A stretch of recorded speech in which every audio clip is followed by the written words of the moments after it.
بسم اللہ الرحمن الرحیم۔ السلام علیکم، میں ہوں آپ کا طبیب اور روحانی معالج حکیم عکاس۔ یہ عام سننے میں آتا ہے اور ہم سے یہ سوال تو عام کیا جاتا ہے کہ کسی نے مجھ پر جادو کر دیا ہے، میرے بیٹے پر جادو ہو گیا ہے، حساب کر دیں جادو تو نہیں ہے۔ ایسے بہت سے ملتے جلتے سوالات ہم سے کیے جاتے ہیں۔ سب سے پہلے یہ سمجھ لیں کہ جادو آج بھی ہمارے معاشرے میں موجود ہے اور جادو کی حقیقت سے انکار بھی ممکن نہیں، اور جیسے دوسری جسمانی بیماریوں کا علاج کیا جاتا ہے، اسی طرح روحانی بیماریوں کا بھی علاج کیا جانا چاہیے اور کیا جاتا ہے۔ اب آ جائیں ہماری آج کی بنیادی ڈسکشن پر۔ لفظ جادو کا جس پر مریض کے گھر والوں کا بہت یقین ہوتا ہے۔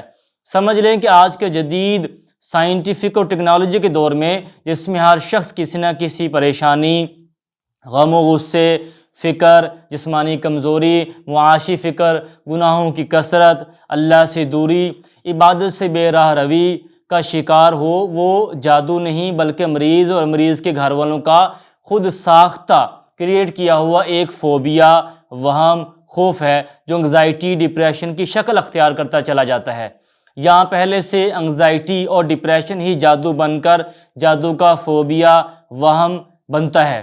بعض بہت جادو پر اعتقاد رکھنے والے تو کسی بھی چھوٹی سی بیماری یا خود سے نہ سمجھ آنے والی بیماری کو جادو ہی سمجھتے ہیں اور فوراً جادو کے طور کے لیے رجوع کرتے ہیں، اور پھر وہ ٹھیک بھی ہو جاتے ہیں۔ ٹھیک کیسے نہ ہوں، خود ہی تو وہ جادو کے سحر میں مبتلا ہوئے اور خود ہی اپنی سمجھ سے، اپنی خوشی سے، اپنے یقین سے جادو کے طور کرنے والوں کے پاس جا کر علاج کروا کر ٹھیک بھی ہو گئے۔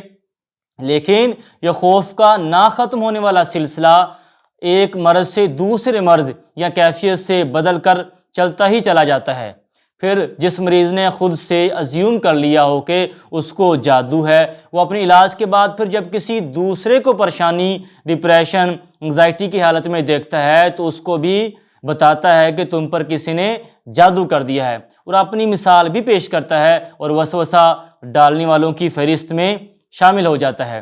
لہٰذا انسانی سائیکی یہی ہے کہ انسان مثالوں اور من گھڑت باتوں پر بہت آسانی سے یقین کر لیتا ہے، اور وہ شخص بھی خود سے اپنے اوپر ایک وسوسے اور جادو کی تلوار لٹکاتا ہے اور پھر علاج کے لیے در بدر پھرتا ہے۔ اب یہ جو سینیریو میں نے آپ کے سامنے رکھا ہے، اس میں آپ سمجھے اصل میں آج کا انسان بہت تھکا ہوا ہے اپنی فکروں کے پیچھے لگ کر، اس لیے وہ فوبیا، خوف، وہم، انگزائٹی، ڈپریشن کا شکار ہے۔ جب مریض کا انگزائٹی، ڈپریشن، خوف کا علاج ہوگا تو وہ تندرست ہو جائے گا، اور انگزائٹی، ڈپریشن، فوبیا میں وہ داخل بھی خود ہوا اور نکلے گا بھی خود۔ بس کوئی اس مسئلے کے علاج کے لیے رہنما، پیشوا بنے گا اور آسانی سے آپ کو انگزائٹی، ڈپریشن، فوبیا اور وہم سے نکلنے میں مدد کرے گا۔ اور سمجھ لیں کہ سب سے بڑا رہنما انسان کے لیے اس کا اپنا یقین اور اعتماد ہے۔ وہ کہاوت تو آپ سب نے سنی ہوگی، پیر کامل نہیں ہوتا بلکہ یقین کامل ہوتا ہے۔ اور اب انسان چاہے تو یہ یقین اور اعتقاد وہ اللہ پر کر لے، چاہے وہ شیطان پر، یا چاہے کسی انسان پر، یا چاہے یہ سوچ لے کہ شفا اللہ تعالیٰ کی طرف سے اور انسان وسیلہ بنے گا، تو اپنے خود ساختہ کریٹ کیے ہوئے جادو کے حصار سے باہر نکل آئے گا۔ اس لیے فوبیا، خوف، وہم، انگزائٹی، ڈپریشن کو جادو سمجھنے کی بجائے اس کو ان بیماریوں کے نام سے ہی منسوب کریں، تاکہ جادو کا جو بہت بڑا ڈراؤنا سا اژدھا ہے وہ آپ کے دماغ کو ڈس نہ سکے، بلکہ یہ تو چھوٹی چھوٹی بیماریاں ہیں جس کو تھوڑا سا سمجھنے سے اور خود سے کوشش کرنے سے ٹھیک کیا جا سکتا ہے۔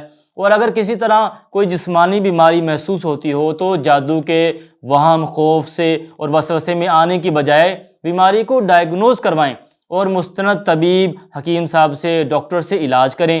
انشاءاللہ آپ کو شفا حاصل ہو جائے گی، اور اللہ پر توکل بہت بنیادی جز ہے علاج اور شفا کا۔